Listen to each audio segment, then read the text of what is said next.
I slam my penis in the car door. You slam your penis in the car door.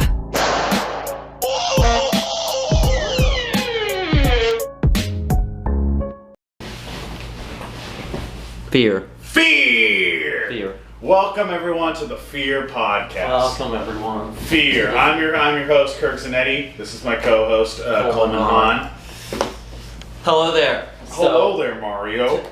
Hello, Mario. Today we're going to be talking about Space Jam, and then Jackie Chan. the Jackie Chan episode. So the long-awaited Jackie Chan. This is the episode, Jackie Chan episode that we've where been wanting to do for a while. We're going to be watching. Leave a blank. Well, I mean, I think we know what we'll be watching. I think, yeah. We haven't watched the Jackie Chan stuff yet. We'll get to We're it. probably going to watch Supercop, Around the World in 80 Days, and Forbidden Kingdom. So stay tuned for that later in this video. But right now, we wanted to talk about Space Jam. Yeah, Space Jam came out, and we need to be in the algorithm, damn it. And I'll probably just upload this section as its own video. Yeah. As well, because Space Jam 2 is very bad. Okay, should we start with our thoughts on Space Jam 1 first? Yeah, I mean, we could go. Okay, we so watched Space the first Jam one. 1. We watched the first one and the second one. Space Jam 1, a very dumb but fun movie about Michael Jordan teaming up with Bugs Bunny to beat a bunch of aliens in a game of basketball. There's a lot, it is dumb. It's extremely But dumb, there's a lot to but like about it's this dumb movie. in a good. It's dumb in a good way, where it knows it's dumb and makes fun of itself. The game is engaging. The monsters, the Monstars, are really funny. way better than they should be. They have despite being a bunch of just big bug dumb guys. brutes, they have tons of They're personality. bug guys. I love that they steal the talent from the NBA players, and there's a whole subplot about the NBA players being sad because they lost their talent. Like everything, yeah. There's 3 or 4 scenes with them that were just hilarious. I feel like Space Jam 2 tries to have subplots like that, and they're so goddamn uninteresting. It's because they don't have fun with them. No. They're like, oh no, we need to be Bill serious. Murray's in this movie as Bill Murray, and there's a whole gag of him wanting to join the NBA because all the NBA players are losing their talent. It's so weird It's so and random funny. and funny. And then they have Wayne Knight there. Knight as this doofus, flat sidekick. Newman image. Yeah, but he ends up. But all of these characters, Wayne Knight and Bill Murray's characters, end up helping in the game. Yeah. The game is very engaging, and I like that the villain is not some Warner Brothers thing. It's just some alien cartoon character that attacks the Looney Tunes Because he wants a profit, baby. And he goes the for customer's always right. And he goes for the Looney Tunes, and then the Looney Tunes challenge the villain to basketball because But it the actually villains makes are short sense. little bug guys. Everything makes sense. It's silly, but it all makes sense in the cartoon logic of Looney Tunes movie. It still feels like a Looney Tunes movie. It feels which like is something I can't say about Space Jam: A New Legacy. It's interesting that you mentioned that the villain isn't just some weird Warner Brothers stand-in whose main goal is to use LeBron James to power the Serververse. The Serververse. Space Jam: A New Legacy, aka the Warner Brothers Serververse movie. Into the Serververse. Oh my god. Okay, if we're making a big deal about the Serververse, that's because they say it all the time. So what? That's literally the plot of the movie. Let's just explain what this is. So in the first Space Jam, the Toons all live in this Toon world that's kind of deep into the earth. Right. And that's where they live. That's what's going on, and they're in the cartoons in this realm.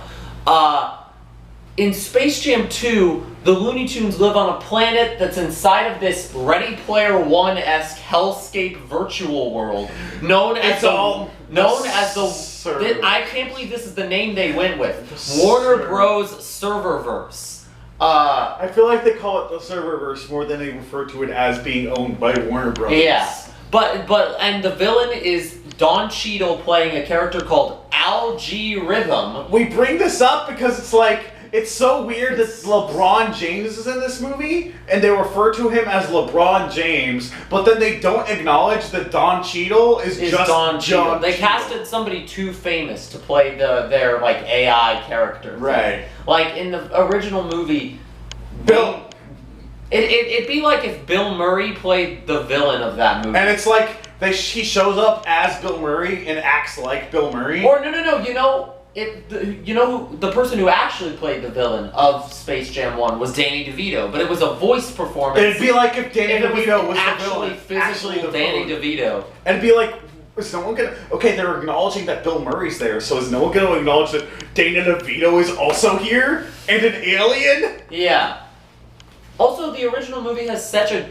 I mean, it's not Roger Rabbit levels, but it's a good mixing of animation, live... This movie barely even mixes the two. It mixes live action and 3D CG. Yeah, when they actually start mixing the stuff, which is funny because the villain turns all the Looney Tunes into 3D animated characters right before the big game, and it's treated as this bad thing. The villain's plan is just the plot of the movie Space Jam 2. The villain's plan is Warner Brothers' marketing plan for this movie. Yes. He is literally the AI that runs the Warner Brothers Serververse, and his plan is just to make himself and his Warner Brothers corporation all powerful. And this place just there's a Game of Thrones planet and a Harry Potter planet. They go to the Game of Thrones planet like 3 times. But they never really go to it because it's an R-rated property, and they have like all the references are references people who have never seen the show will get. I know because I got all of them. The dragons, the zombie things. That's why it's the White Walkers in the background of the game and not any actual characters. No. Because it's like, oh my god. This movie is actually a giant ad/money laundering scheme. It's a commercial. It's absurd. It's a commercial. It's one of the commercial movies, which I'm so upset that we have a genre for that type of movie now. But this has to be one of the worst commercial movies ever. It's a bad commercial. It's not a Looney Tunes movie. It's a bad commercial. It's a commercial that fails to sell you on the product they're trying to sell you. So, you know how in the original movie, the Looney Tunes versus these aliens was the story, and then they roped in the basketball naturally, they roped in Michael Jordan naturally? Right. In this movie... The guy wants LeBron. LeBron is the protagonist. For some reason. The villain wants LeBron for a reason completely unconnected to Looney Tunes. The only reason the Looney Tunes are even involved in this is because they get sent to us Looney Tunes. Is that when LeBron gets absorbed into the Serververse, Don Cheadle sends him to Toon World where nobody is anymore because, he won't bother me anymore there. Or something. Even though he just challenged him to a basketball game. So why the hell did he send him to Toon World? I don't know. Why a basketball game? No. Because... Why challenge him to a game that he has skill in? Yeah, why not... Why challenge him to a baseball game? Why Looney Tunes? Answer Space Jam. Because this is a Space Jam sequel, so it has to happen. Yeah. It's just this weird self-fulfilling thing. There's a montage midway through the movie where after LeBron gets sent to Toon World, Bugs is the only one there. By the way, as soon as Bugs shows up, they, within a minute, do the Big Chungus joke. Like, they don't even wait. Like, they had... As soon as they can do the Big Chungus joke, they do the Big Chungus joke.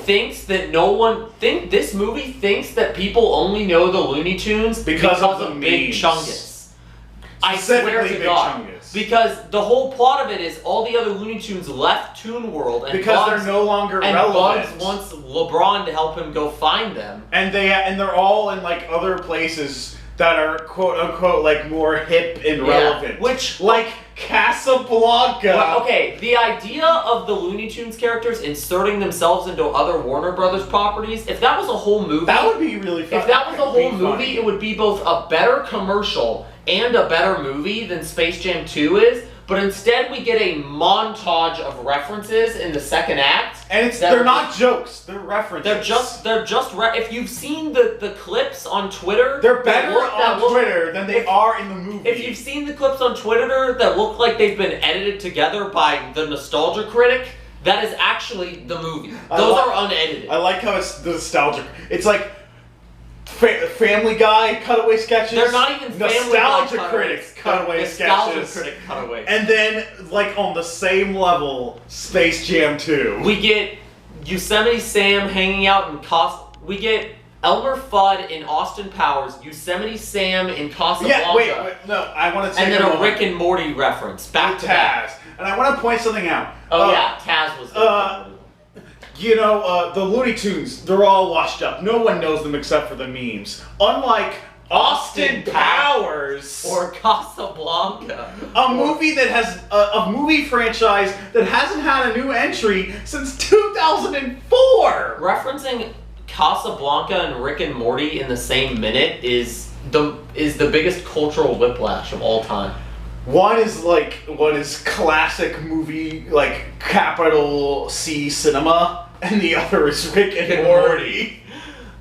Oh yeah, and so they get Daffy from like The Superman. only good joke. This is the only good one. Daffy's masquerading as Superman Because he basically. wants to get into the Justice League. Yeah. So he's like causing accidents to get credit for them. Yeah, and him making Porky help him. That's actually something the Looney Tunes characters would do. Like, that would be a the great only joke. time that they do this. All the others Also, are it's the half-assed. only.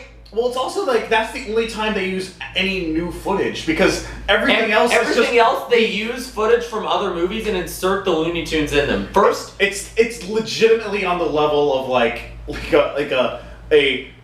it's like a YouTube poop. It's Yeah, like someone just took a pre-existing scene and then drew the Looney Tunes characters. they get into it. Roadrunner and Wile E. Coyote from Mad Max Fury Road, and Wile E. Coyote holds up a sign saying, "Witness me." I hate that this movie made Doug Walker right. This movie made Doug Walker right. And the middle of the movie with the reference stuff is like stupid, but it's at least like social media memeable. But like, And that's the not, rest- that's the- not even half. That's not even half of the second act. That's like that's 10 that's minutes that's max. like it's just 10 minutes of references. Then we get like a 5-minute scene of Lola Bunny becoming an They get Amazon. Lola Bunny from the Wonder Woman world. Which So is, Lola Bunny went from being a 90s girl boss to a 2010s girl boss. It zero character change in any way. No She's character exactly development. the same level of quality. It's that she was in just the- she went from being like, hey boys, I can be sexy and a badass, to being like, hey boys, I'm a badass and I don't even need to be sexy about it, But I'm still sexy. Yeah, that's the characterization. It's so. Oh, also, the only reason LeBron is doing any of this is because there's this ham-fisted 90s, very 90s movie plot about LeBron's son wanting to design video games and LeBron being like, you should play basketball. And then Don Cheadle steals the son and is like, convinces him what that if you his designed dad- my shitty Overwatch knockoff of the Monstars? The Goon Squad. The Goon Squad. The Goons. They're just Overwatch characters. They're just Overwatch characters. They're bad. This movie would have been better if they actually were Overwatch. That would have been funnier. That would have been much funnier. Like, imagine Tracer and Reaper just running around the basket. That would have been fucking stupid. Well, because But it LeBron would've had a been joke so earlier funny. where he's like, okay, I'm assembling my dream team. Great. Okay, I want King Kong because he's got because he's got reach. I need a Trinity because she's got the mad hops. I need Superman. I need Superman. And that's when Bugs swoops in and is like, actually, we're gonna get the Looney Tunes instead because I miss my friends. And it's like, why? Why? No, but actually, why though? He has access to anyone in the Serververse. Take a drink. Why on earth would he settle for the Looney Tunes? About halfway through the movie, we just started drinking every time they said the word Serververse. Oh my god.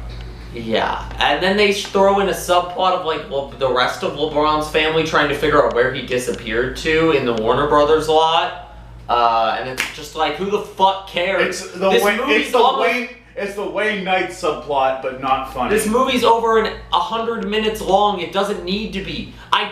This is the perfect opportunity to talk about this. Oh, okay, yeah. Why is every movie 2 hours long now? I don't have a problem with 2 hour long movies. I don't have a problem with 3 hour long movies. But justify your movie length. Yeah. The new standard for movies is becoming about an hour and 45. It used to be an hour and a half, and somewhere it's like shifted. and it kept getting longer and longer and longer, and now it's like we're approaching the standard being 2 hours. Yeah. For some goddamn reason, even though most of these movies, especially ones about cartoon characters, generally don't need to be 2 hours. No kids movie should be more than an hour and 45. Yeah. That is too much time. That is too much time. Hell, that's too much time to animate. Yeah. Like, let alone tell a compelling story. Oh yeah, Foghorn Leghorn, they had to get him from Game of Thrones, and he says winter is coming while wearing a Daenerys wig, and that's the extent of that reference. Yes, a very topical reference in 2021. Very cool. It's not like Game of Thrones has had a massive downfall in popularity in the recent years. Yeah, so I think the Game of Thrones reference is funniest to me, not only because it's so out of place for this otherwise family-friendly movie, but because it's like completely tone deaf to how unpopular Game of Thrones has become. Yeah, because this script was written before the show stopped. Yeah, no, this script was pitched in the 90s, written in the 2000s, then they refilmed it in the 2010s. When they're like, okay, we need to update some references and get footage of LeBron because Michael's out now. LeBron's the new hot shit.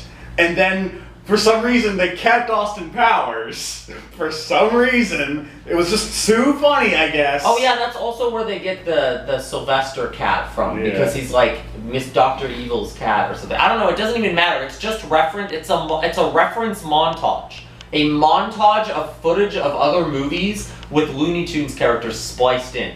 That's really bad.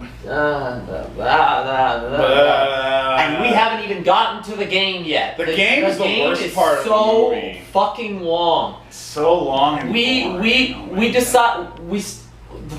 I heard other reviewers saying like the background references kind of just distract me from the game. But it's not even that the background references are that distracting. They're also blurry. You can't even see them. They're blurry and in the background, and like there's barely any It's just a crowd movement. made up of Warner Brothers characters. It's not that those are distracting from the game. It's that the game is so boring that you would rather look at the background. Look in the background. We made a promise that if we find Speed Buggy, we would stop the movie. We never found Speed Buggy. So we kept looking for Speed Buggy so that we could stop the movie. I mistaked the Flintstones car for Speed Buggy like 3 separate times. It was bad. Every time they did a big crowd shot, I was like, please, where's Speed Buggy? I don't want to watch this anymore. Where is it? But the mystery machine showed up. The game's like an hour long, right? It's oh my god, like it feels feels less. Was the movie an hour and 41 minutes or an hour and 51 minutes? It was an hour and 51 minutes. Like the last 40 minutes was the game, I think. By the time we hit the hour mark, I think we were in the game already. And that's not even including like the 10-minute filler scene of them training to be better at basketball. Yeah, we got like 3 small filler scenes of them training. And then like they have But it doesn't matter. They have a scene at the halfway point where it's like the real message was to learn to be yourself, Looney Tunes. That's how you get back to being popular. It doesn't matter if they learned the game, because the game plays by video game rules, which is just a way of saying they can do whatever they want and there's no rules. Well, Don Cheadle has a guy on his team that stops time and just does the Quicksilver scene whenever he wants. It's his Overwatch ult. That character was the most Overwatch looking of any of them. Absolutely. He was called Kronos and he was just like a basketball robot. If Lucio had been in that group, he would not have been out of place at all. I was kind of hoping like when they did that, like that Quicksilver scene, stop posting the Quicksilver scene! I'm tired of seeing it! On Discord, it's just, if I could save time in a bottle. On Twitter, it's just the scene, it's just the one from Sonic? I was in a Discord, and all the channels were just... I think they can see though. Okay, but like... But yeah, no, anyway, like, I at least thought like, oh, they're gonna do a fun thing where like, he's gonna move in slow and hyperspeed, but then Roadrunner's also gonna be in hyperspeed. Oh, that would have been so funny, but there are no funny Looney Tunes jokes in this movie. No. The Looney Tunes are so underutilized. if you've seen the original movie, remember how they win because at the end they realize they can use toon logic? Yeah, like this one, LeBron wins at the end because he realizes he can just cheat. Yeah. Basically, He can run out the clock. Because the video game rules are just cheating. Yeah. They literally glitch out the kid's game program that the villain used to design the Monstars. Yeah. And somehow that also kills the villain, even though he's not a part of that game. And if he is a part of that game, then so should the son who used the game to give himself powers to fight his dad in basketball. If all of this sounds like stupid nonsense, it is. Yep. It's not even fun nonsense, though. The game is like an hour long, and it's so uninteresting. So boring. Like, the game in Space Jam 1 is consistently entertaining. Like, I didn't like watching it. I wasn't thinking to myself, "Wow, this is a masterpiece game." This is a masterpiece in how to tell. But it ends up being a masterpiece by comparison. Yeah. Because it's like people's only the only defense I've seen of Warner Brothers' Serververse movie is that the original Space Jam was also awful. The original Space Jam is a masterpiece compared to this movie. Like, no one is not saying that Space Jam 1 wasn't good. Nobody's wasn't saying bad. that movie was like but it's art. But it's a million times more fun, interesting, and entertaining than this piece of shit. The only good jokes I can think of in this movie are Daffy as Superman, the halftime scene where they're like, "Oh my God, Michael Jordan's here, guys! Michael Jordan!" And then it's Michael B. Jordan, and he gives a really awkward speech where he's then just kind of goes back out to. And then the scene where Don Cheadle's about to sit down in a chair and then falls on his ass. There's also a bit where Wile E. Coyote accidentally launches a bunch of versions himself out of a cannon. And what have I done? And it's like, but only 2 of those jokes are Looney Tunes jokes. And like the ones that actually made us laugh were the ones that were accidents. Oh yeah, the Don Cheadle falling because his character sits down and there's no chair was so clearly not. It was the only thing that didn't feel even a little bit artificial. They were setting up that shot, and then like Don Cheadle didn't realize there wasn't a chair, and he just sat and missed, and they kept it because it was funny. It's funny because he fell on his ass. Let's put that in the movie. And it was funny. They weren't wrong. It was the only fun. It was like one of the funny than most of what they came up with. Do not watch Space Jam 2. Just watch the reference clips. Just watch the funny reference Better clips. yet, watch Looney Tunes Back in Action. We didn't watch that one for the podcast, but it's based. We've both already seen it and we both already know it's based. It's got Brendan Fraser. It's an actual Looney Tunes movie. It's got Steve Martin as the villain too. Which is hilarious. Yeah, watch that, watch Space Jam. Don't watch Space Jam 2. We had to watch episodes of the 2010 Looney Tunes show to remind us that the Looney Tunes can be funny. Yeah. Which, also, just watch the Looney Tunes show. Watch the 2010 Looney Tunes show. It's good. People don't like it because it's less slapsticky, but it's so funny. Yeah, it's so great. Oh my god.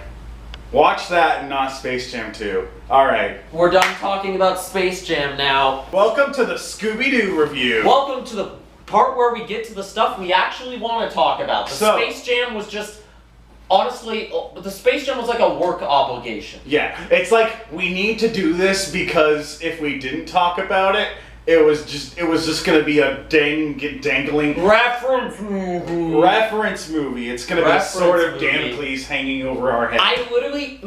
It was like rotting our brain. Like this morning we were so slow brained from watching it last night. It didn't help that for some reason, looking for something to watch afterwards, we turned on Tom and Jerry. We're not reviewing that. We're not it was so weird. It's a Tom and Jerry movie with Chloe Grace. It's a human and funny animal movie with Chloe Grace Moretz as the lead. You don't like that. If you don't know if that sounds bad and boring, yes. Like there is no nothing else twist. to say. I turned it off when Tom was holding a hammer up to a wedding cake. Jerry was on the wedding cake, and Ken Jeong, the chef character, comes in and starts whacking the cake with Jerry on it instead of the cat who was about to destroy the cake. Oh my god. Funny wedding. Funny wedding. Funny animal. You know hotel. what was actually funny? Scooby-Doo. The new episode, the Scooby-Doo episodes that we Scooby-Doo watched. Mystery Inc., which I was going to pull up the page for, and I didn't do. I was busy complaining.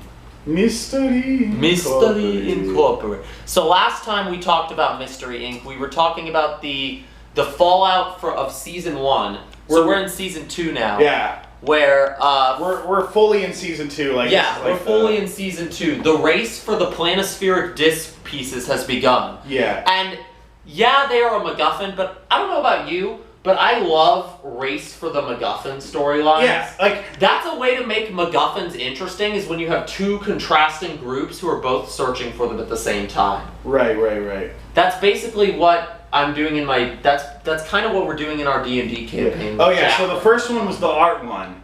Yes. The Art of Darkness, the one where everyone gets obsessed with thinking that they are some avant-garde. Oh yeah, this one's making fun of avant-garde modern art stuff. That one was really funny. It was very funny. Randy Warsaw. And Sunday around noonish. Yeah, the Scooby. What do you do when you see a carol? Scooby singing Euro art. Scooby sings Euro art pop. Fred is shirtless for most of the episode, and Velma is shirtless except an ascot and eventually a cowboy hat. Velma has been convinced that she is the perfect model without glasses. So she's spends the whole episode blind, squinting and walking around, not knowing where she's going. This is a very funny one. I don't think it has anything to do with the mystery. I was gonna pose the question: who's more powerless?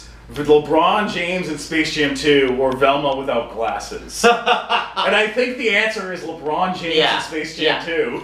Yeah, because fuck Warner Brothers. Fuck commercial movies. Everybody shits on Disney, but Disney has never made anything that blatantly I said it in the review. I said it while we were watching the movie. Warner Brothers exists to make fun of Disney, not make fun of itself. And that's what Space Jam 2 did. It made fun of itself. Anyway, back to Mystery Inc., because I think The Gathering Gloom. The Graveyard. This one is also very funny. Oh, this one was This one is really funny.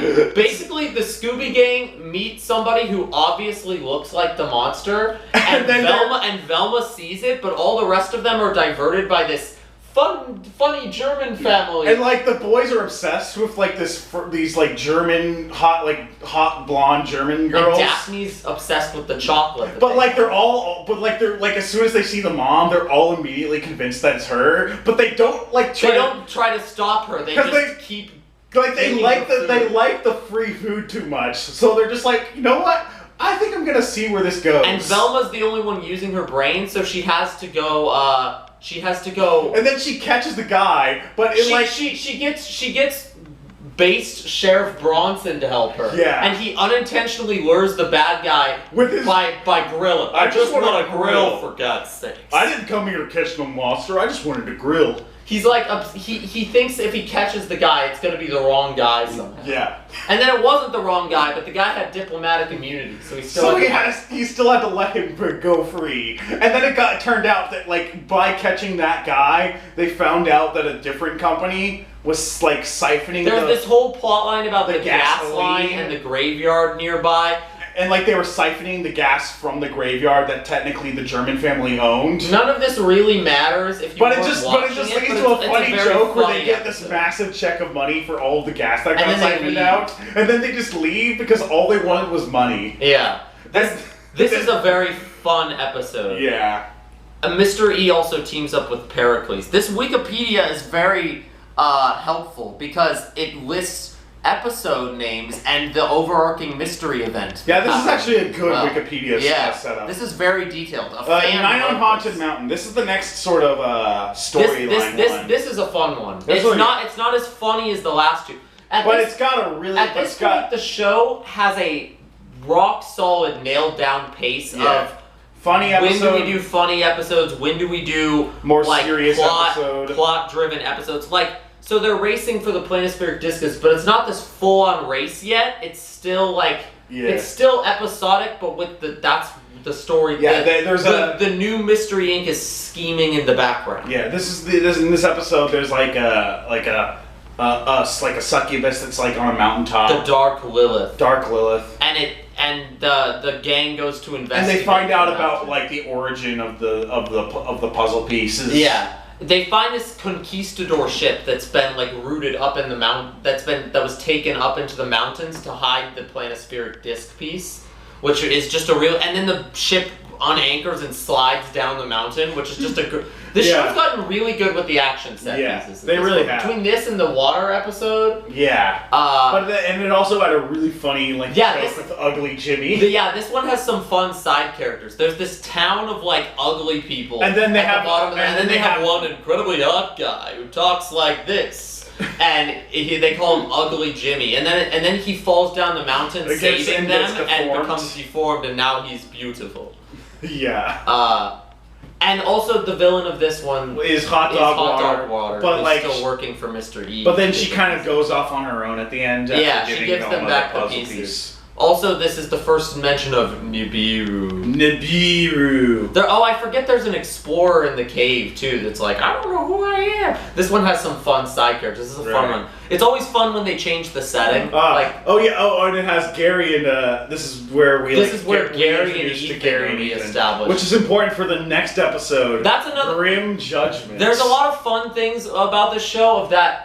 The serialized nature of it allows them to like keep using old characters. Yeah. Rather than having to constantly introduce a whole new group of people every episode. Right. Sometimes they reintroduce a character and it's like, who? Or why were you in this episode again? But sometimes it's good. The next episode, Grim Judgment, is a great example of using old characters. Like they bring back Gary and Ethan from like the episode before, and now they're like heroes who are going around saving people from this Puritan and getting all the hot girls. They save this girl. The people they save at first are two other people who have been monster victims like 3 times before in this show, and they're like, we're finally gonna do it. We're finally gonna be a happy couple, and then. Hebediah Grimm, the ghostly Puritan judge, shows up with his big hammer. I judge you for the horny. This one has a good mystery because it's like at a certain point you realize, wait a minute, it's just Gary and Ethan trying to get women, then they divert you off of that. Yeah. And then it ends up being that at the end of the episode. Yeah. That was a good one. So there's a lot of back and forth. This one's not really connected to the overarching mystery. There's that overarching mystery at all, because they'll do it like every 1 or 2 episodes. It's just the pacing's really good at this point. We watched 8 episodes for this sit-down session. Then we it's getting to the point where we can't even, we used to just sum up all the episodes.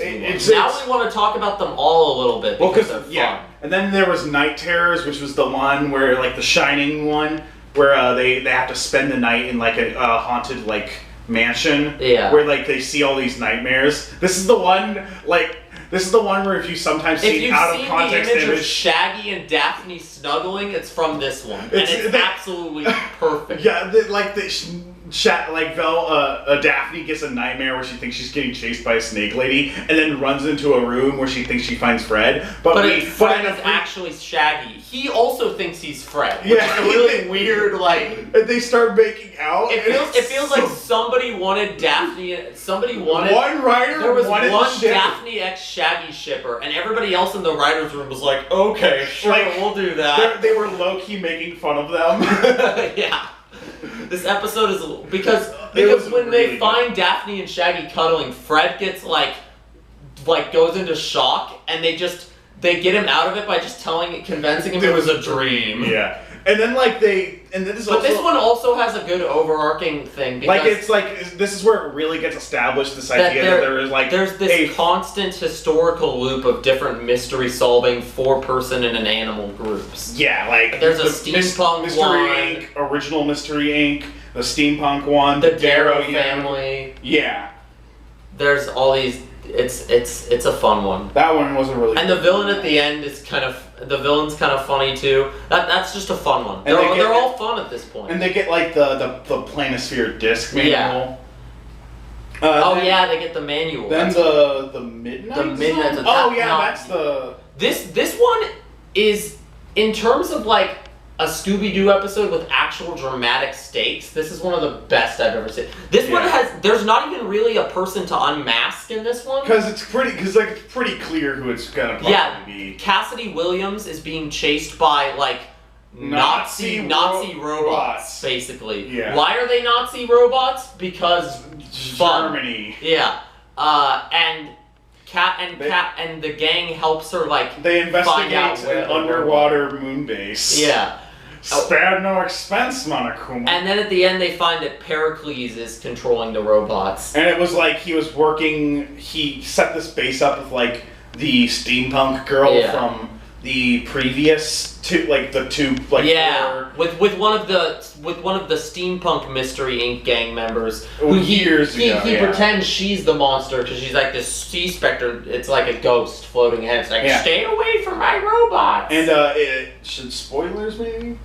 We're talking in such detail about each episode that I think it's just default spoilers. Okay, so if you want to and then the episode ends with Cassie Williams sacrificing herself so that the mystery gang can escape. Yeah, this the lack of a villain to unmask and making it all these robots instead. It's like there's an actual threat that the group is running from. This episode has some really good action scenes. Like they find these two kids who have a submarine, and that's how they get down to the base. So it's still kind of funny, but it's like there's this interesting. I'm reading the notes on this Wikipedia article. Tom and Tub, the two kids' parents, are said to be Dr. Paul Williams and Captain Michael Murphy, which are characters from the Hanna-Barbera show C-Lab 2020. Oh, that show! It's a stealth ad for some other Hanna-Barbera thing. Yeah. But it's like subtle. It's not... Well, because like C-Lab is like an Adult Swim show, I think. Oh, I see. That makes sense. That's kind of cool. And then there's the next episode was Scare Bear. Yeah, I just really like the Midnight Zone because there's actual stakes. Yeah. And characters that you care about are getting killed off now. And this is like the first time the gang hears about Nibiru. Which is in the next episode? Yeah, Scare Bear is the next episode. Scare Bear, where the gang is attacked by a mutant bear outside of Destroido Labs. The last two episodes... Which has become a toxic waste nightmare. Yeah. The last two episodes we watched are, I feel like, where the race for the pieces really is kicking off. Yeah. Because before it was kind of in the background, but these two episodes are and then they killed off Cassidy Williams, and it's like, okay, now there's an actual opposition between Mystery Inc. and Mr. E's evil group, and there's a real threat there because oh wow, if Cassidy's life was killed, that means the Mystery at the end of this Scare Bear episode, there's a bomb. And the whole group assumes the Scare Bear said it, and then the Scare Bear shows up, and they mention the bomb. I didn't place a bomb. He just gives up his act and talks and goes, "Bomb? I didn't place a bomb." Yeah. And then they reconfigure their trap to get rid of the bomb. And that had a good twist. That was a good joke too, because they launched the bomb into the avocado farm of the character from an old episode that they already fucked over once. Yeah. I wish they kept bringing that character. Avocado. Like they should turn him into the cabbage guy from Avatar. Right? Just let him. Yeah. And then we have Wrath of the Krampus. Yeah.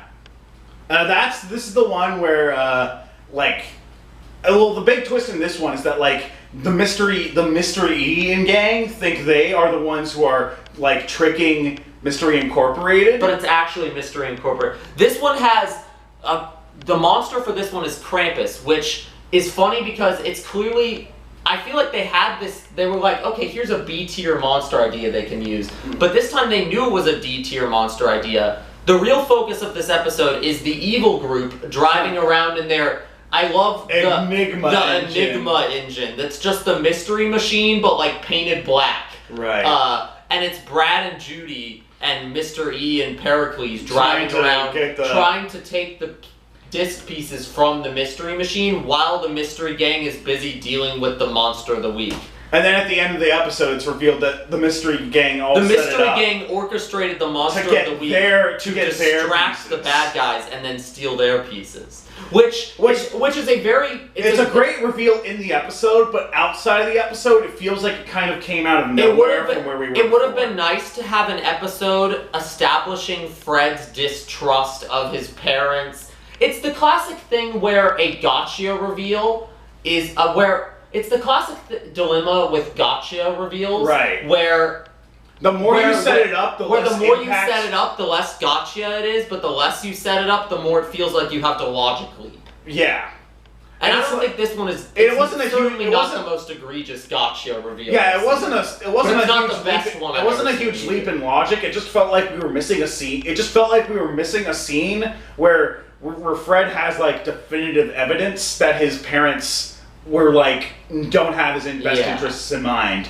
We don't see enough of Brad and Judy in general. I Yeah. remembered there being a lot I think more. they're probably more in the back half of season. Yeah, 4. that's possible. Because, yeah, at this point, the mystery gang has the pieces, and now the old gang has to figure out how to get them back. Right. But But this was a good episode. It ends with the mystery gang assembling all of the pieces. and that's where we stopped. Because We wanted to the leave race it for on the a pieces cliffhanger. arc is... Now it's like the prevent the end of the world / get our hands on the pieces arc. This is where I stopped remembering in detail what happened. I think, yeah. I don't know, because I still don't know if I've ever finished it or not. But I really... Well, now we're gonna find out. But I really like this part of the show. Yeah, this is. I love all the villains are pretty fun, and the overarching storyline feels like it actually has a real stake. The Midnight Zone episode was great for just establishing real stakes. Right. Yeah. Can we talk about how great it is that Mr. E just plays his own theme on like a keyboard guitar? I love that they figured out that was his password. No, yeah, they were able to break into Mr. E's vault because they bugged Brad and Judy, and then while Brad and Judy were with Mr. E, he played his password on the keyboard to go to the vault, which is do do do do. If his password wasn't his own theme music, that wouldn't have worked. If he just had a keypad like a normal person, it wouldn't have worked. Exactly. But he's just weird. Hoisted on by his own petard. Yes. It's very big man petard. Big man petard. He exited Redditor mode in these episodes. I love. Do you see now why I love old Mystery Gang? Yeah. They're like fun antagonists. They are. They're great antagonists. Like the scene where Mr. E and Pericles team up, and you've got a small wine glass and then a big wine glass, and in the reflection of the big wine glass, shot, you see Pericles. But it's not wine; it's grape juice. They put a big bottle of grape. It's a kids show, so they like lampshade the wine called the wine that Mayor and oh, by the way, Sheriff Bronson and Mayor have a new mayor relationship. is dating Sheriff Bronson. It's a great relationship. It's just a fun thing in the background. they're establishing a relationship was like was Sheriff Bronson going on a date with her with a champagne bottle labeled soda? It's not a date; it's a stakeout. It's a stakeout. I love they just will use them sporadically, and at this point they know exactly what to do. They're so great. They just like the Destroido episode with the Scare Bear starts out with Sheriff Bronson just going out into the toxic wasteland to grill with her, and then they get attacked by the Scare Bear. Yeah. I just want to grill, for God's sakes. I want to grill, for God's sake. I just want to grill.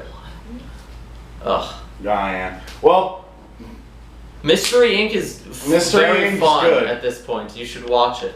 Watch it, yeah. And next time we'll continue. It's a shame the intro's still bad. All right. It's not badly put together. It's just a bad song. It's just a generic It's song. a generic song for a series that has had two of the most iconic themes of all time. Yeah. Well, that was Scooby-Doo. That was Scooby-Doo, and we'll talk about Jackie Chan possibly in a different room. I don't know. Well, who knows? Fear. Everybody was kung fu fearing. You know, I said it was high enough, but I forgot that when you hit record, it zooms in. a little bit, which is... So they've been just looking at our feet? No, not our feet, but it's just like, you know how I made it a little higher so your face would be in frame? As soon as I hit record, it's like down here. Whatever. Well, we're gonna be sitting for most of it. We're gonna be sitting and talking about movies because this is the Jackie Chan part of the video, aka the part where we don't scream in agony. Because Jackie Chan is based. Yeah. Even in bad movies, he's the best thing. Oh, well, I guess we did kind of watch a bad movie. We watched a bad movie in the sense that it was boring. Yeah. Which is honestly, in my opinion, the worst thing a movie can be. Unless you Meet the Feebles. Why were we... Alright, okay. So, for this episode, in case we haven't made it clear, we watched Around the World in 80 Days, Forbidden Kingdom, and Supercop. Yes. All starring the titular... We're back in a different room right now, so we watched and then we're doing other things, and we got drunk 2 days ago. Well, and not while watching movies, for once. For once. For once, we just got drunk because... Yeah, so the first one we watched was Around the World in 80 Days, which is a childhood movie for me. Same here, except I only saw it like once. Yeah. Well, everybody, you know, I feel like most people have some movie that they're like, oh, I used to watch Jackie Chan in that one a lot, and that was Around the World in 80 Days for me. It's one of those movies that like I think did not review well, but everyone who's actually seen it loves it. Right. Well, it has a lot of things that shouldn't work on paper. First off, it's a remake of an old movie that is itself an adaptation of an old book. Right. Second off, you're already approaching Three Musketeers territory. Yeah, and I was talking to Jack about this, and he said this, and I'm just gonna like include what he said because I think it's good. He was like, it does that thing that I usually don't like that remakes do, where they add a bunch of action in for no reason. Right, yeah. Like, it's like, well, movies need to have action nowadays because Jack, Nobody, and John, and Jane, who, what's her face, need action, or else they're not going to go to the theater. But it works in this movie because the action is basically just like it's just a Jackie Chan. It was directed by and like I'm pretty sure shot by Jackie Chan. All the stunts. So it's a Jackie Chan kung fu movie, just spliced into like a road trip comedy. Yeah, it's Jackie Chan, a Jackie Chan kung fu movie with a bit less violence and a bit more slapstick in the action, which is where Jackie is probably the strongest. Mixed with a like around the world, like a comedy road trip movie, and both of those things sound like they shouldn't mix together very well, but somehow both storylines weave together excellently. It is very seamless. Yeah. So it starts with Jackie Chan's character on the run from the police. He robbed the Bank of England and to steal an important MacGuffin that I'll probably tell you about later. And to hide, he takes up a position as the assistant of Steve Coogan's character, Phileas Fogg, a with scientist. Great name. Yeah, a scientist who. It's funny because this is set at the turn of the century, and they use that for a lot of fun, where they'll have like Phileas Fogg and other characters inventing or using weird old versions of things technology that would come out either like a few years or like a decade later, like the automobile or the plane. I'm a big fan of the subtle bit where when they introduce the villain, Lord Kelvin, the one who runs the Royal Academy of Science, they introduce him. He has a slinky, and he's like, this man was exiled from the Royal Academy for making this gross contraption, and then later in his office he's playing with the slinky during one of the scenes. This utter heresy. There's a lot of like good there's a lot of in your face humor. Jim Broadbent was Lord Kelvin. Jim Broadbent was Lord Kelvin. And you've probably seen his son. He's the funny old British man that they usually get for stuff like this. There's a lot of bits of him. I love the bit where he's meeting with the Chinese warlord and she leaves and he's like, what's this wall here on the map of China? Tear it down. But that's the Great Wall of China, sir. Not that great. Or is the running joke, or like whenever he gets even mildly upset, Whenever he gets even throws a mildly bunch of angry, he quills. starts throwing quills at people. And at the end of the movie, when the heroes are about to return, they keep cutting back to his assistant nervously entering the room and trying to like relay the info to him before he throws something at him. But like sometimes he'll barely even get a word in before something something just comes chugging. Sometimes you don't even head. see it being thrown, and you just hear the scream. They're very They know exactly It's a very how funny movie. to use and not use a running gag. Yeah. There's also some. Well, I said the Jackie Chan action is very slapstick. There's some great slapstick. Oh, there's a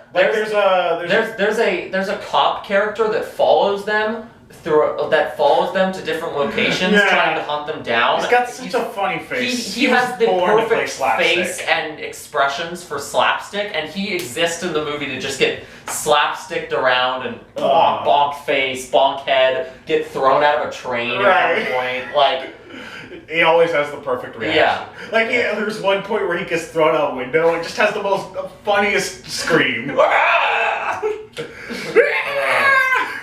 but it's not just like funny.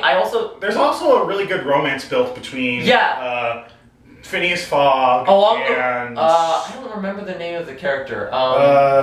Monique LaRoche. Yes, he. There's this woman they come across in France. Yeah, when who ends up joining them. Fogg and Chan, who is called Passport 2 and later Lao Shing, so we'll just call him Jackie Chan. Yeah, because I feel like that would be easier than he any comes of up either with of Passport his names. 2 as a fake name, which is why I'm pretty sure in the original story it's just actually a French character, but Probably. they wrote. That's what I like is Jackie Chan isn't just shoehorned in here for no reason. They gave him he an has entire an plot he to has his an own. entire plot line where he robbed the Bank of England to get back this jade Buddha from his home village. Yeah, and like the resolution of his arc is like the midpoint of the movie. Yeah, it's when they go to China midway through the movie.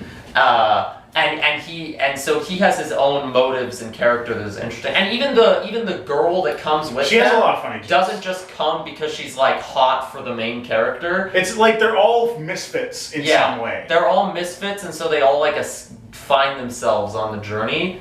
And her character is like every one of them feels necessary for the journey to be completed. She has street smarts, Jackie has street skills, and Phileas Fogg has like the brains. Yeah, brains and like good reputation. Yeah. So they're all like and you see that when Phileas Fogg separates from them after finding out that Jackie Chan lied to him, Right. which is a lie revealed. Another thing that doesn't work in a lot of movies but works here. Well, because it's like no one is like he's not like it's not like in Aladdin or something. I for some reason my brain defaulted to Aladdin. It's not like we're like when Jackie gets revealed as a liar. It's not like how could you do that? You betrayed me, and then everything falls apart. It's I also think it's nice because Jackie is not lying for a selfish reason. Yeah, it's not for a selfish reason. It's for an incredibly selfless reason. He's trying to but that protect his home village. But that doesn't mean that Fogg still doesn't feel betrayed. And he's like, you faked being my friend just to get here. But you can see that when he leaves them for like a while of the movie, and he's alone by himself within 10 minutes of the movie, he's been robbed and is in an alleyway, homeless, being forced to talk to a homeless Rob Schneider. Right. And Rob Schneider being in the movie is on paper a negative point, but he actually has to illustrate he has one funny joke. Yeah, which is more than I could say for most Rob Schneider. There's so many things in this movie that shouldn't work. The love interest that comes in midway through, the slapsticky, the mixing of action and comedy, the Rob Schneider. Like, there's so many things that should just make it flop. And even having loved it as a kid, I was expecting it to not. I thought it would be better than like its reputation was in the critical world. It got like a 40 or 30 or something on Rotten Tomatoes. The standard score for a comedy that the critics don't understand. Yeah, exactly. Or it's like, it's too lowbrow. It's too lowbrow and proletariat. It's not exactly highbrow humor, but it does have some like subtle joke. The villain is basically a colonialist. Yeah. Because he's working with this Chinese warlord. That's why So, he has the Jade Buddha. She gave it to him. The Jade Buddha that belonged to Jackie's village. Yeah. And like they're using that to justify colonizing China together. And that's how they merge the two plots of the movie together, which is like it never like feels like one is being shoehorned into the other, because the robbing of the Bank of England provides Lord Calvin the excuse he needs to send the military after Phileas. Right. But it's also that's also like what kickstarts like Phileas's bet with him to. Yes. That's a really good scene. Phileas and Lord Kelvin are arguing, and Jackie Chan starts sending rumors down the line of people around them. And no one wants to admit that it was a rumor, so they're like, I heard from a very reliable source that the robber of the Bank of England was a red-headed stepchild or something like that. And that's also how the bet even starts to begin with. Yeah. Jackie Chan's like, maybe he should have to go around the world in 80 days. Because Fogg brags that like the guy could get there lickety-split by just taking a boat, then hopping a train from France, and then keep train hopping until he gets to China. The villain's also just like a great pastiche of I love that whole scene because the villain's like roasting Phileas like, everything, it's the turn of the 19th century. Everything that already can be discovered has been discovered. There's no such thing as dinosaur. And he just starts listing things that, of course, we all know. You're one of those progressive types who believes in things like dinosaurs and automobiles and women having the right to vote. That one's not in there, but it's that kind of joke. If this was set in America, that would have been one of the jokes. Yeah, it makes fun of colonialism, stuffy Britishness, and it's scientific backwards thinking at once. It's really great. Does all of them. I'm remembering how he has the Earl named not Sandwich. Duke of Salisbury. He's like, I'll name a beef-related entree after you. That's not even like that. That doesn't have anything to do with anything. That's just a random scene with him, and it's great. I think the movie, it's not that the movie was bad. I think the movie sort of really hits its stride when they get to France and the girl gets involved, and then Phileas and LaRoche are doing sort of situational humor, and then in the background Jackie is doing all this slapstick fighting with these other Chinese people who are attacking him on the orders of the warlord. Because they escalate from that scene, which is basically pure slapstick, to by the end where he's fighting the Chinese warlord, and it's there's actual stakes to the fight. But it never loses that sense of funniness. He never stops using his environment to create action comedy. Yeah, this is really if you're a fan of Jackie action, this is some of his best work in my opinion.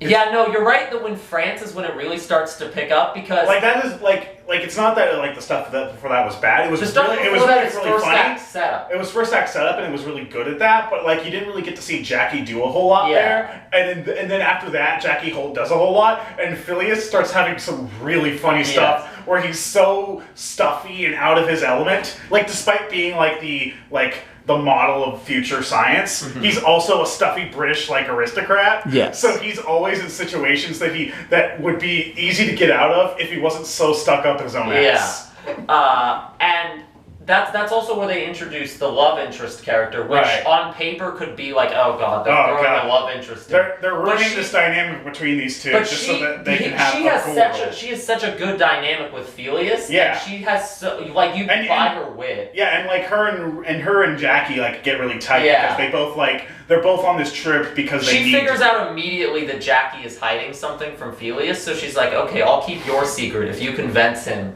that to let me come aboard. Because at first he wants nothing to do with this free spirit artist. Yeah. But she matches him wit wise at every turn. Yeah, even outmatches him a lot. Yeah. He's kind of the straight Phileas is kind of the straight man for a lot of this. And she has a ridiculous amount of wit and charm, and definitely draws. I don't know. I think one of the funniest scenes is when they're in Turkey. Oh my god. There's a whole subplot where there's like a 10-minute bit man. where they stop in Turkey and meet a Turkish prince played by Arnold Schwarzenegger. In the middle of his like In the middle being of his governor, governor, this is like the California. only movie he did when he was governor of California, and it's basically just a 10-minute cameo. of Arnold playing Arnold. Yeah, he's playing like a self-absorbed Oh, man. prince, and he has a statue of himself that is just a statue of like bodybuilder Arnold. Right. And the way they escape is they threaten to break. Not my statue of me! My statue of me! It's also like he's both weird. He's both like a horn dog, but also weirdly based. Yeah, he has some lines that indicate he's actually a very good ruler of his kingdom, but he also wants to take the female love interest and have her be one of his wives. What day works for you? Does Tuesday work for you? Oh man, that might be like That's- the funniest part. It's also the part that could easily be cut out if some studio exec said this needs to be shorter. Right. Because it doesn't have anything But to I'm do with glad it anything wasn't. else. But they never except China, because that's like a major part of Jackie Chan's arc. Yeah. They never spend more than like 5 to 10 minutes in any one location, so the pace is like It is perfect for this type of movie. Normally in these movies, like the immediate way it goes wrong is they spend too long or too short in a location. They always spend just long enough to wring some funny jokes out, but never too long where enough they to make overstay you their welcome. groan. Like the next scene after that is like the India scene, and like that's where we get more actiony slapstick. But we also get because the Brits have sent the full army to India because they. Good thing we own India. Thank God we own India. Yeah, that's the line. So they just send a bunch of troops to India. But then they like outwit them by just like dressing as women. They dress as women, and that's where I thought for sure there was going to be some cringe, outdated joke. No. But that even there's I thought for sure thered be some racial. I think it was just like a fart joke or like Phileas had a funny face. The most lowbrow. The most like lowbrow groan-worthy this movie's humor ever gets is like maybe a fart joke. It's like Inspector Fix was coming out of the toilet. He sees Phileas in a dress and he's like, "Oh, sorry to bother you there, madam." And Phileas has like this really disgusted look on his face. Yeah.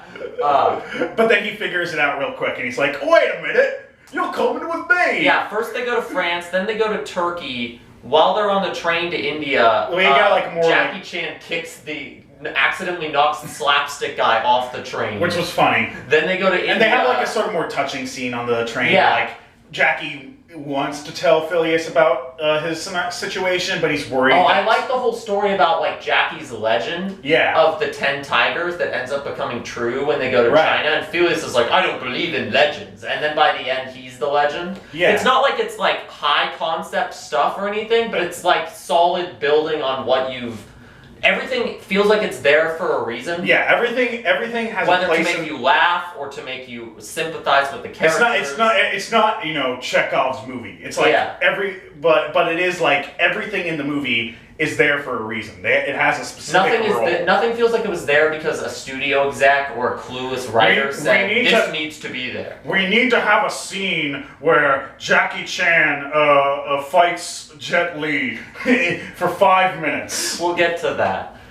Then they go to China. That's where that's where Jackie Chan's arc kind of at first Fogg is like, how could you do this to me? But then he actually sees how much this matters to Jackie. Yeah. And he's like, and he basically forgives him, but is like, I need to do this journey on my own. And then about 10 minutes later, but I like there's no scene of Jackie and the girl being like, we need to follow Phileas. They just show up where he is about 10 minutes later. Like there was no debate there. No. Like they as soon as he left, they were okay, like, he's gonna die if we need to go. And they were him. Right, because he gets to San Francisco, gets mugged, has an interaction with homeless Rob Schneider, realizes he needed his friends all along. His dream of flying, that's like a nice story arc through line. That's like the ultimate invention that he wants. He has all these sketches about a flying machine. And then the girl, when he meets the girl, she has a painting of a flying man, and he's like looking at that like, I miss them. And that's when they show up. They leave France via air balloon, and it's like it's not a super long bit, but it's like he's like, oh man, flying is great. I wish one day we would be able to fly. And then that all comes about when at the end of the movie they create a flying machine to get them back to the Bank of England on time, using the schematics they got from the Wright brothers, who they run into in.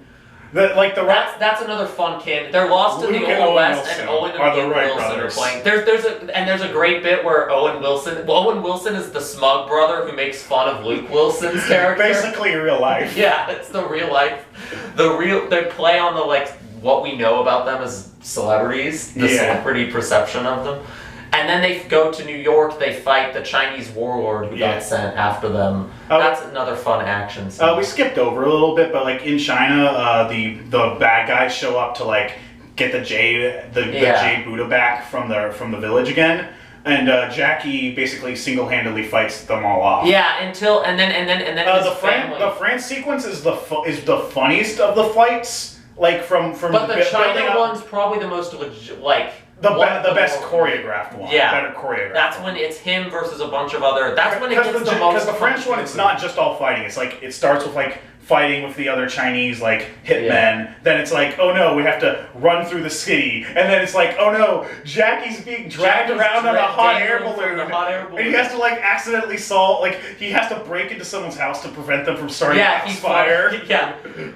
Every character. But in China, it's all focused on the fight, and the fight is great. Well, it's not all. There's a bit where you see Jackie Chan in his village. Yeah, but I mean when the fight starts. Yes, when the fight starts. It stays focused on the fight, and the fight it builds and escalates in a way that is both dramatic but also very funny. That's also where you see that Jackie's legend of the 10 tigers, his warrior family, is real. They show up to help him kick out the enemy, the bad guys at the end. Yeah. But even all of the action scenes have fun, witty lines mixed in or what. It's just a fun movie. They at some point Jackie gets temporarily blinded, and they're Jackie, on your left. But then the guy's no, my left, not your left. And he Stop helping me! Stop helping me! He's fighting worse because Phileas is trying to help him. Yeah, that was really I also funny. in India where Phileas has his cane and he just bluffs. He's this is a dangerous weapon. And then, it's called a sextant. I think it the sextant. The sextant.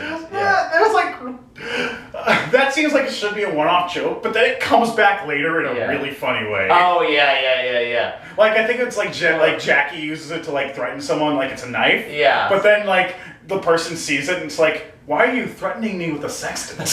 Yeah, there's a lot of. We don't want to spoil all the jokes, but there's a fun time. Yeah. The best thing you can do is to go watch this movie now so we don't ruin the jokes. Yeah. But to get back to the movie recap, after San Francisco and meeting the Wright brothers, they travel across America until they get to New York, where they confront the warlord in a building where the Statue of Liberty's head is there, waiting to be built. There's lots of great little bits where it's oh no, the statue's gonna fall over. Oh, or the bad guys get stuck in the statue's nostrils. It's basic comedy, but it is fun. It doesn't matter how basic it is. It's done so well. Yeah. And then of course they defeat the Chinese warlord. But I like that they're But they miss their boat, so they have to take a different boat. And then the ship captain of that boat is willing to turn it into a ramp for a flying machine. Right. I love when they leave, and then the ship captain's how do we get back now? Also, he's I lost both my nipples in a fight against a shark. The shark bit them both off at once, and they never show his chest, so it's just imagination. But he's covering his chest for modesty at points. So that's when they fly back to England, and it's cutting between them, we're gonna crash this flying machine, and the villain's henchmen being Stop them! Stop them! Because the bet was specifically you need to get back to the top steps of the Royal Academy of Science by the 80th day. I kept saying the Bank of England, but it's the Royal Academy that they have to by the 80th day, or Phileas can no longer be an inventor. Yeah. And then there's a nice bit where they get there and they think they've lost, but because of time zones, they actually haven't. And which I think actually checks out. Yeah, at first we were wait, does that actually check out? But then we thought about it some more, and we're actually that does check out. Because they're jumping forward an hour every time they go because they go from every time they go France east of Britain, they jump forward somehow. And there was probably a big jump from China to America. Yeah. So that's probably where they actually lost a whole day. Yeah. Or gained a whole day. And they didn't think about it when they were good. So then it's the Queen's you've won. Oh yeah, the Queen shows up. They even do character insults character right behind them bit, and it's like pretty funny. Yeah, because he keeps going, and then like as soon as She's right behind me, isn't she? and then he immediately And then he goes just to- runs. Yeah, That's Lord Calvin when he gets. He tries for 1 second to go into bootlicking mode. Oh, yeah. and then when he realizes it's not going to work, he just tries to bolt. runs. They do man. some good jokes with that. Like when the evil Chinese warlord first shows up, she leaves, and he's like, "A woman, general. Who would take orders from a woman?" There's a Pan picture of over the to the queen. picture of the queen for later Oh man! in the movie when she actually shows up and like kicks Yeah. his ass with authority. Yes. And so Felius wins his bet and becomes he takes Lord Calvin's position. You know, Yeah. the standard fun ending. Kisses the girl. Yes. It was a really good movie. I think it was probably the most like consistently fun movie we watched. Supercop had higher Supercop highs. had higher highs, but also lower lows. Yeah, and Forbidden Like the Kingdom. first act of Supercop Yeah. was really. We'll talk like, about that. But first, Forbidden Kingdom. Forbidden Kingdom. Forbidden Kingdom is Speaking of movies with rough beginning, middle, and and rough ends. everything. Yeah. The Forbidden Kingdom. So I was kind of reluctantly hopeful that this would be good because it was like a much more like Asian focused production. Around the World in 80 Days was a Hollywood comedy mixed with a Jackie Chan action movie. This was like a Jackie Chan action movie with a Jet Li action movie. Yeah, it was a Jackie Chan. This was Around the World in 80 Days is a Hollywood comedy and a Jackie Chan action movie Married mixed together and perfectly. getting the best of both. Right. This movie's more. This is like a white savior narrative. No. This movie was marketed Forbidden Kingdom timestamp. This Forbidden Kingdom was marketed as a movie where Jackie Chan and Jet Li are finally together, and I'm like, oh, that sounds interesting. Opening scene is white. Well, not literally the opening, but basically the opening scene is white kid walks into pawn shop. Asian pawn shop. The owner who is Jackie Chan and a lot of prosthetics is like, hey, it's the Chinese weeaboo boy. You want another crunchy tiger and a hidden dragon at a discount price? And immediately it's just like, what? Oh. So yeah, just from that. To be fair, that I seems feel like not that bad. Well, I was gonna say, to be fair, I feel like if a movie's only advertising gimmick is Jet Li and Jackie Chan together at last, I feel like that's them saying we don't have a lot of faith that this movie is. Well, so you may have been able to predict where this is going from our mentioning of that first scene. The main character is not Jackie Chan. It's not Jet Li. It's White Boy. White Boy. Pasty, I don't scrawny even remember. White Boy. I don't remember his. Not even like a well-known charismatic actor like Michael Cera or something playing the White Boy. Just some dude. Just some lame boring dude. No, that's the director, not the guy. It was like some guy. Colin Chow. No, maybe? I don't know. No, he's not on there. No, I think he's that one. The only name that doesn't. Michael Angarano. Yeah, okay. What? Yeah. He was in Sky High. Oh my god, He he's was the in kid from Sky Sky High. High. But like lame. Okay, imagine the kid from Sky High, make him lamer and somehow even whiter. Yeah. And that's the main character, and it's the classic like he's in the real world and then he gets sucked into ancient China fantasy land. In another world with my ancient Chinese rod. Yeah.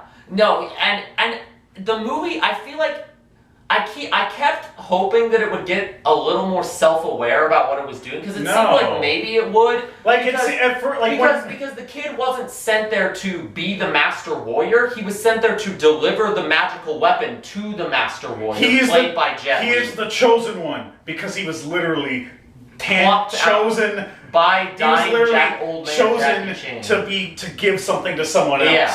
He is the chosen one because he was literally like, oh, I'm here to deliver this to 4350. Yeah. But they never really use that for anything, and it very quickly becomes a movie where Jackie Chan and Jet Li need to train this guy to fight. Because he's actually the chosen This movie has all the go-to negative things about the last movie we talked about, but played with no awareness of tropiness. Yeah. Like there's an Asian girl who for some reason refers to herself in the third person that I have to think that this was like some weird translation, but it was all in English. yeah, it was all dubbed. That's the other problem is you have all these Chinese actors giving flat performances because And, like- it's clearly not their confident language. Jackie Chan is an exception to that. Jet Li is kind of an exception. He just sounds bored. Jet Li just Yeah. sounds bored and confused. Yes. Jackie Chan's Jackie trying Chan- because he's always trying, no matter how Jackie bad. Chan sounds like he's actually drunk and angry on set. Yeah, they have him playing basically his drunken master character. Yeah, but with dreadlocks. Yeah,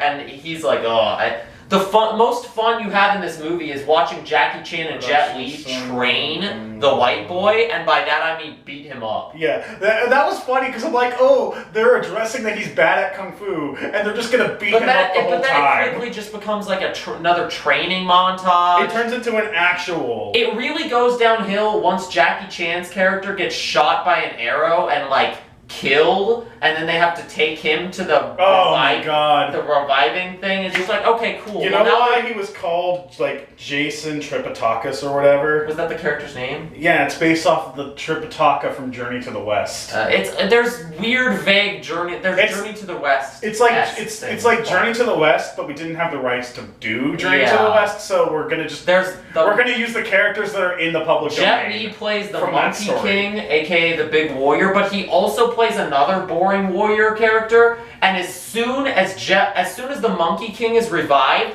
that character is killed off. So the two Jet Li characters never have to be in the movie at the same time. In fact, it almost implies that the Jet Li character that's not the Monkey King is actually some weird descendant, like not even a real person, and was just like an extension of the Monkey King's power or something. I don't know. It's kind of stupid. So apparently the reason, like the Gold Sparrow, the girl, she had like that speaking pattern is because she's from like some Shaw Brother film from like the '60s called "Come Drink with Me." So it's a reference. I think so. This movie has. I feel like this movie probably has lots of references to better kung fu movies. Probably, but it's like. But Like why am I Jackie watching this Chan's one? character is basically a drunken master. I don't know if it's actually for kung fu fans though, because they're probably like They're gonna be like bored. yeah, it's like man, I really wish Jackie Chan was. I Like, really wish Jackie Chan and Jet Li weren't just training the boy. I really wish Jackie was out here like shooting some cops. I really wish- and then getting run over. I really wish we didn't have to watch the white boy fall in love with the Chinese girl out for revenge when we could watch Jackie Chan and Jet Li. They have a Jackie Chan versus Jet Li fight. The action's not even that good. No. Let's just get to that. When Jackie Chan and Jet Li's character, Honestly, yeah, it kind of feels like Jet Li and Jackie Chan kind of phoned, like not necessarily phoned in that fight in the sense that like it was bad. Just they fight each other when they first They're meet like each other. they're The classic they got two on, mentors they booked that don't get along. They booked it over the phone, and like Jackie was like, okay, so I'm gonna open up with like. I'm gonna like try to grab the staff, and you're gonna like put it in your foot. Then I'm gonna slam my wine bottle on the ground. Well, okay. The other problem, and then you're gonna like throw the rod into like a wall. The other problem so with it, fight. And this is the problem I have with all the action scenes, is they are really slow. They're Like we were talking about how there's around the no world, energy. Around the world in 80 days, especially right after watching that movie, which has such fun slapsticky action. This movie is as like. Not only do the fights not have any speed, they don't have any arc. Like there's no like, oh no, the things are getting more intense now. They're getting less intense. Now they're getting like, oh now our characters are in parable. How are they going to get out? No, it's like it starts kind of slow and then it stays kind of slow. They're the not whole time. this bad, but they do kind of feel like they could have been filmed by Zack Snyder. A lot of them have... The white kid fights definitely feel like they could have been filmed by Zack Snyder. But even the Jackie Chan and Jet Li one has a copious amount of slow-mo. Yeah, it's filmed perfectly. They're not it's filmed fine, like you can tell everything that's happening. The problem is that what's happening isn't that very interesting.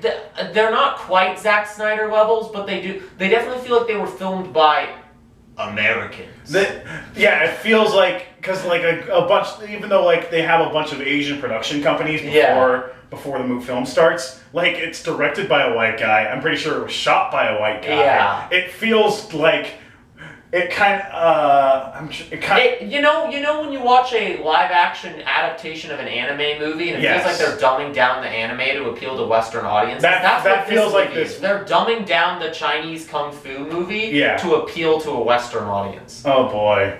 And you can really tell, and it's like, the white kid wakes up in ancient China, and Jackie Chan finds him and rescues him because he's got the magical staff. And it just gets worse and worse with that as the movie goes on. The thing is that the story is pretty simple. Bring the staff to Sun Wukong, save the world. Yeah. The problem is that it's told so weirdly There's convoluted. so much weird exposition out of nowhere. There's a bunch of boring exposition that goes on forever, and because it's so conveyed so poorly, you don't pay attention and therefore get confused when characters from the exposition start showing up in the story. It's just a really boring movie. It really is. Like, he defeats the Monkey King defeats the bad guy. Well, no, they do that thing where the Monkey King does most of the fighting with the bad guy, but the white main character gets the final blow. Like, the bad guy literally gets knocked into his knife or whatever. Also, the female lead has an entire arc about how she wants to get, like, even if it kills her, she's going to get revenge on the Jade Warlord for killing her family. And then she dies, like, in a really pathetic way, where she just gets, like,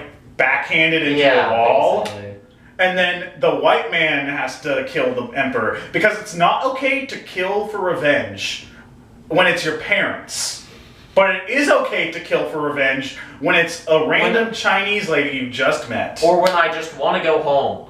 Yes. At the end of the movie, he goes back home, and that had Rey Skywalker energy. Yeah. This character went on no arc. Well, and then when he gets back, they just do the most dumb closing moment imaginable, where he wakes up from where he, like, got knocked out and went to this land, and this girl's there that, she looks just like the girl from the fantasy land. And he beats up the bullies who shot old man Jackie Chan. And man Jackie Chan. He wins, but even when he's fighting those bullies at the end, he doesn't seem like he's winning. Like, he wins, but he doesn't seem like he's He gets beat up for most of it, and then, like, the bully has, like, kind of an even fight with him once he starts doing actual kung fu.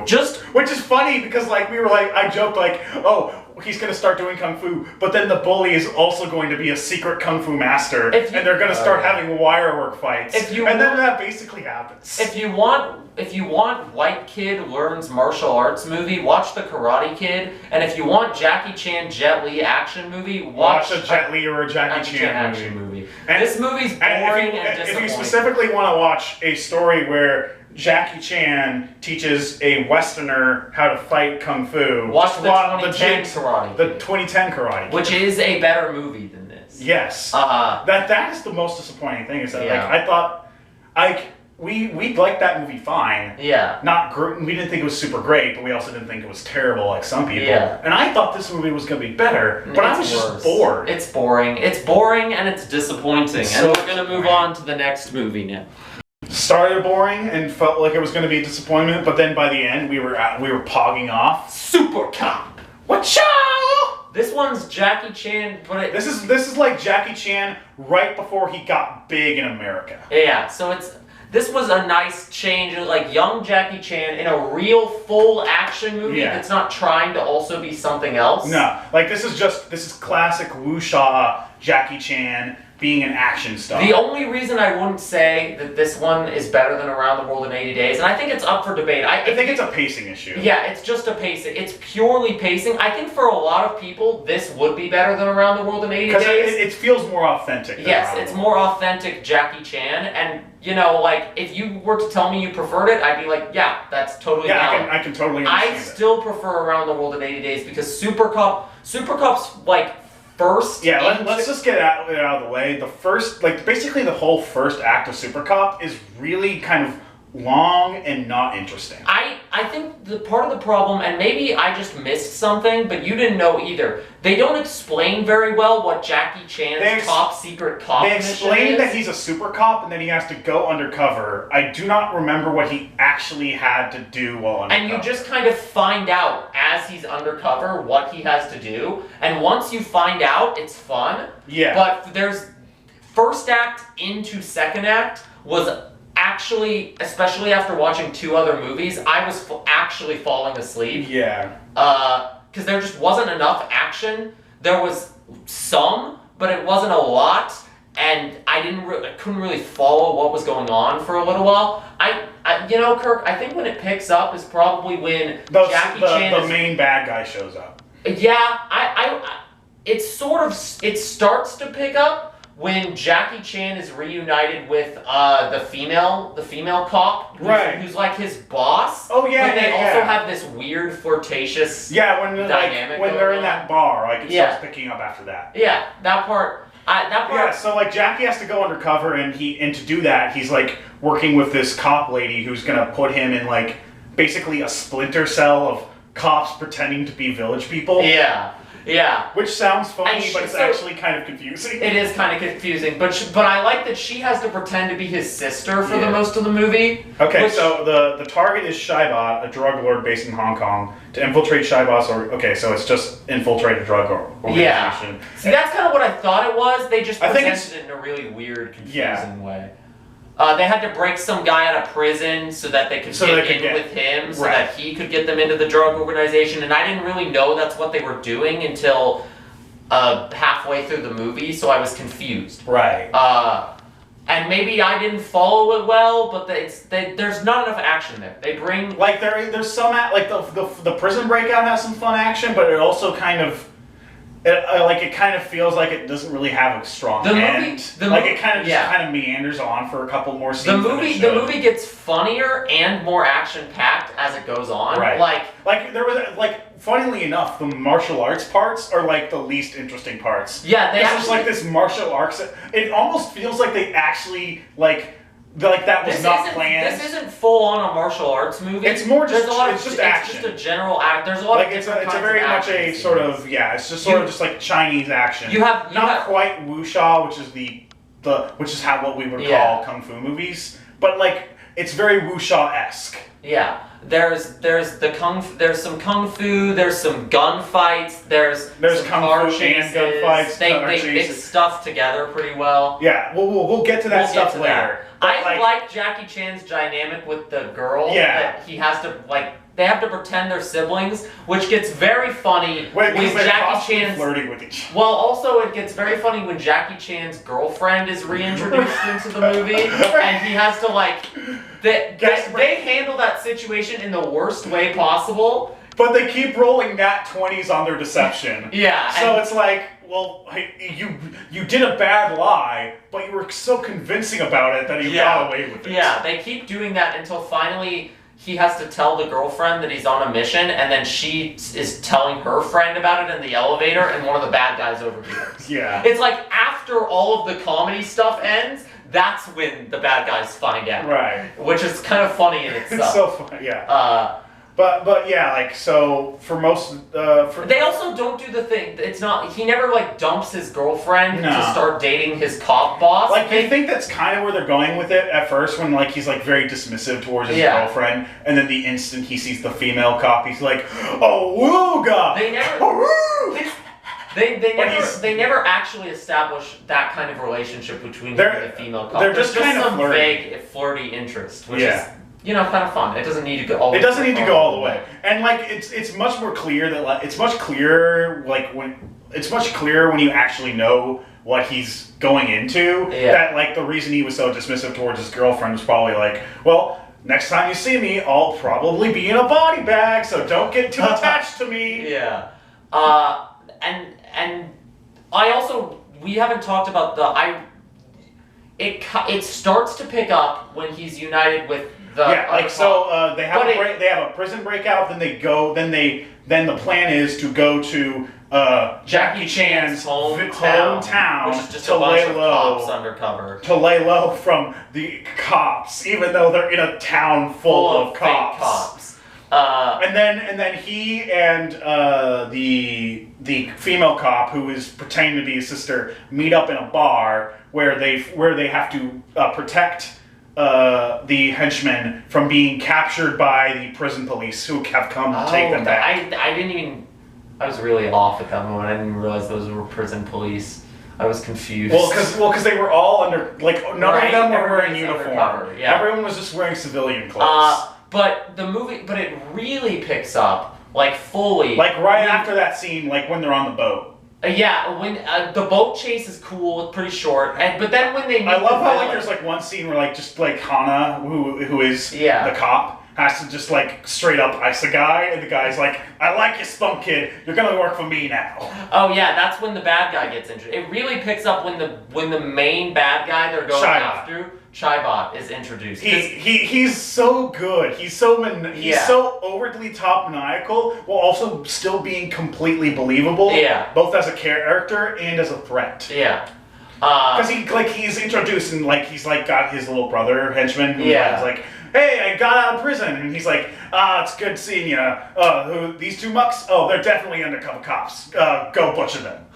Yeah, and then later he takes the girl cop to a negotiation, but he doesn't tell anybody that he laced her. I think he always knew that they were undercover cops, but he's like, I can use them. He always had an idea that they were I'm sure when he got the report from his goon that they were undercover cops, he was like, I knew it. I knew, those sons of bitches, I knew they were lying to me. Yeah. But he had a smile on his face because he's basically like the Joker, but not in a cringy way. He's just an agent of chaos. He's just chaotic. Like, he takes the girl cop to a negotiation of criminals, and then he laced her outfit with like bombs. And then, like, when one of the criminals is like trying to cut him out of a deal, he like takes a Durant fruit and bashes his skull in. Yeah, and then he's like, "She's laced with bombs, so you mess with me." That's when the firefight breaks out. Then you have this great firefight where they're trying to avoid her getting shot, and then at the end of the fight, the villain just shoots her and is like, "Oh, your Kevlar vest protects the bombs. You didn't need to worry about getting shot. I just wanted to scare you." Jackie like tries to confront him, and he's like, "I don't care." Yeah, he's just evil. He's just evil. It's great. And then at the end, I feel like small tangent. I feel like this great villain is a great example of how just having a character be evil does not mean they're a bad villain. Yeah. I'm tired of villains who feel like I'm tired of like the Disney's villain who feels like they need to try to make them complicated or sympathetic when all it really does is just make them bad villains. This guy is an amazing villain, and he is so cartoonishly evil. I've always been a big fan of the villain that's just evil and doesn't need a complicated reason to be evil. I have a D&D character based on Lubba from Super Mario Galaxy 2 who has become an evil villain character. The post image of tier list of all of the most evil D&D characters. Lubba is 5 tiers above every other character when it comes to the war crimes he's committed. He's become my like villain character, and he's not evil for any complicated reason. He just craves power. And then you have another character who is like, business. Oh my god. But yeah, I like those kinds of villains that are just like fun and are just evil because that's fun and entertaining. I can't believe somebody at Disney was like, somebody at Disney thinks that kids don't find villains fun. Which is weird because they consistently have some of the funnest villains from like the old days, like the old villains or the Renaissance villains. But anyway, everyone loves those. That's a villain tangent. Back to the movie. Back to the good movie, Supercop, which is Superbased. Yeah, Superbased. That like drug hideout gunfight was so like. From that point on, I was completely engaged and probably... I knew it was going to be good, but then holy shit, it gets so fucking over the top amazing. From that point on, I was completely engaged, and I would say from that point on, it was the best movie we watched. It just took a while to get there. I'd say it took a good 30 minutes to pick up the pace. Yeah, maybe more. I don't know. Which for any other movie would have been a death sentence. Yeah.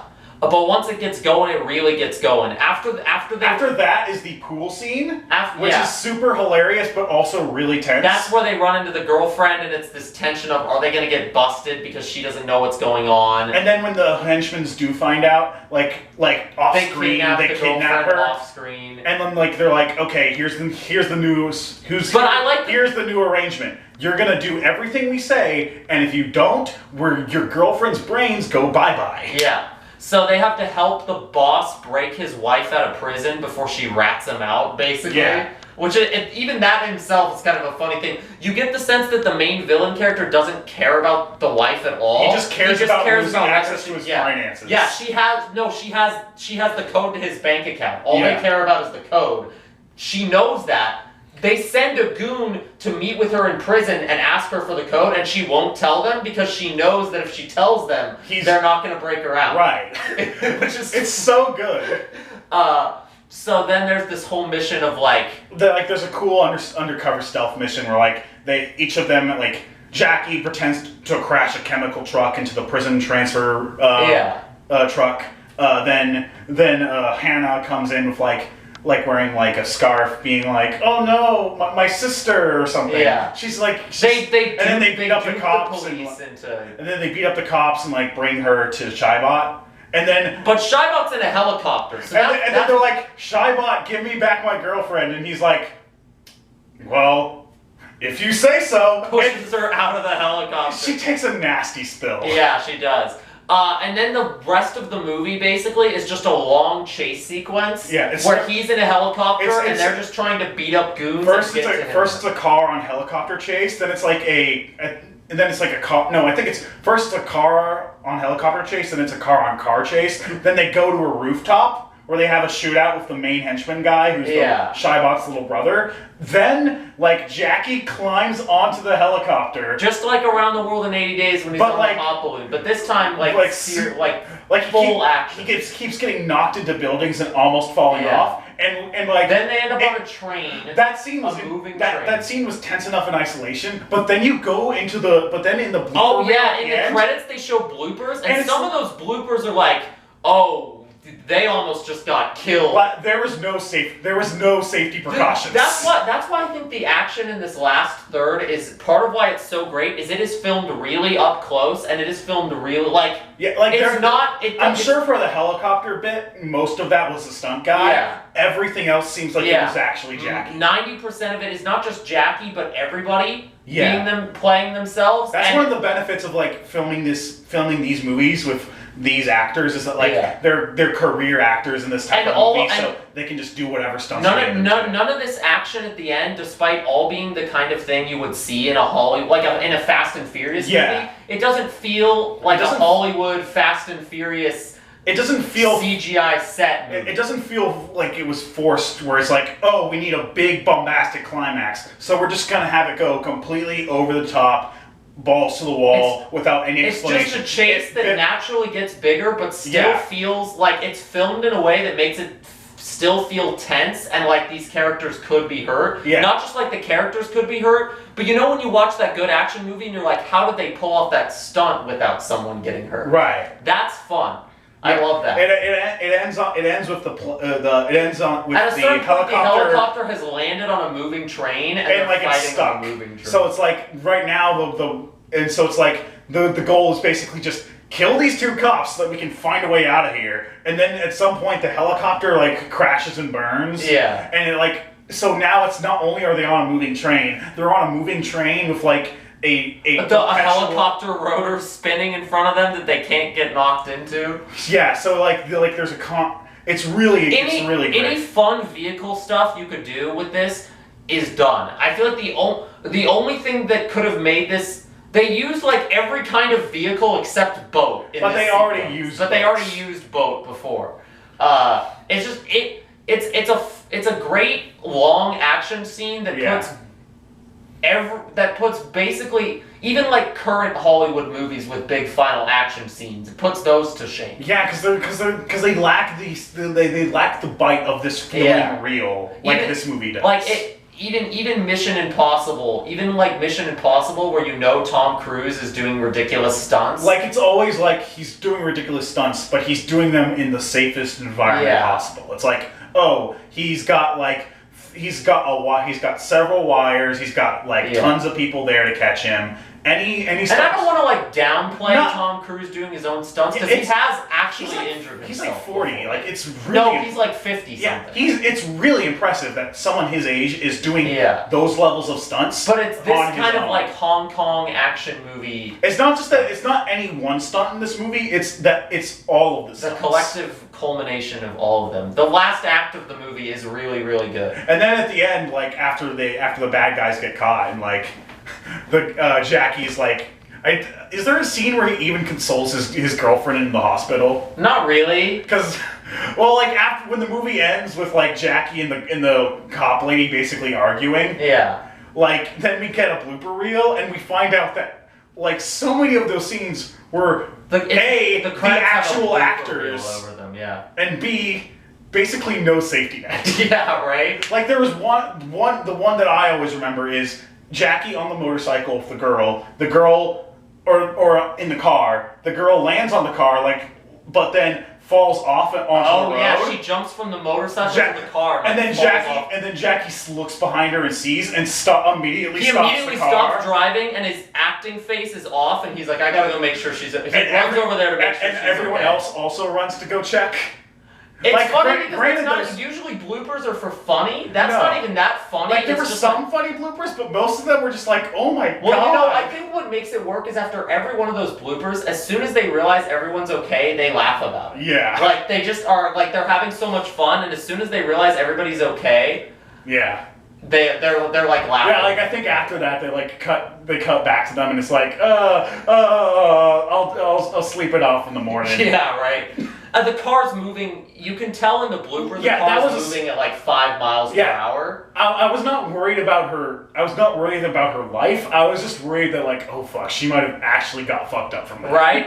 It's just impressive that it's a bit of behind. I love to see behind the scenes for movies like this. Definitely. Supercop is very fun. If you Supercop is if you great. like action movies, especially like Hong Kong, Yeah, like if you not Hollywood action movies. Definitely, yeah. This has very much has its own flavor while also still very much, I think, appealing to a Western audience. Yeah. If it can get past the kind of slow beginning, you're gonna love this one. Also, the dubbing wasn't that bad. No, I've heard way worse. Yeah, things. there's worse dubbing. I mean, I think Jackie and the main villain actually redubbed themselves. yeah. Because like a lot of their dialogue matches their lip flaps. Yeah, Really their well. dialogue matches their lip flaps. Yeah, the main villain in particular, his laughs always match the lip flaps, which makes me think it's the same actor. Because laugh matching and making the laugh also sound natural is very hard to do. Yeah. But his laugh. There is no certified stinker in this death.